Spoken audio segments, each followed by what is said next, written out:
नांदेड़ जिले के ताल्लुक़ नायगांव में पीर के दिन सुबह से ही मराठा रिजर्वेशन को लेकर मराठा समाज ने चक्का जाम कर दिया था, जिसकी वजह से आने जाने वाले मुसाफिरों को कई दुश्वारियों का सामना करना पड़ रहा था। वाज़ेह है कि जालना जिले में अंतरौली में मनोज जरांगी मराठा समाज के लिए रिजर्वेशन को लेकर हड़ताल पर बैठे हुए हैं, जिसकी वजह से मराठा समाज की मुहिम में इजाफा होते दिखाई दे रहा है। रोज़ बरोज़ रियासत महाराष्ट्र के अलग अलग इलाक़ों में बंद का ऐलान किया जा रहा है।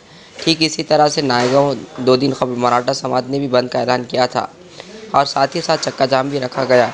कई लकड़ी और टायरों को जलाया गया, जिसकी वजह से रास्तों पर कई तकलीफ़ों का अवाम को सामना करना पड़ रहा। गाड़ियों की एक लंबी कतारें रास्तों पर नज़र आई। मराठा समाज के लोग रास्तों पर बैठ गए, उनकी वजह से इंतज़ाम काफ़ी परेशान हो गई। मनोज जरांगी को तकरीबन 1 हफ़्ता मुकम्मल हो गया है। वो काफ़ी बीमार है मगर अपने फ़ैसले पर अटल है।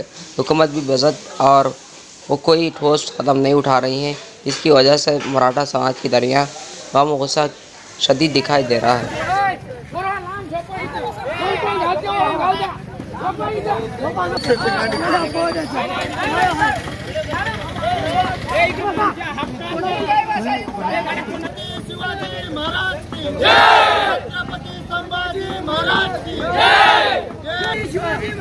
शिवाजी महाराज की जय।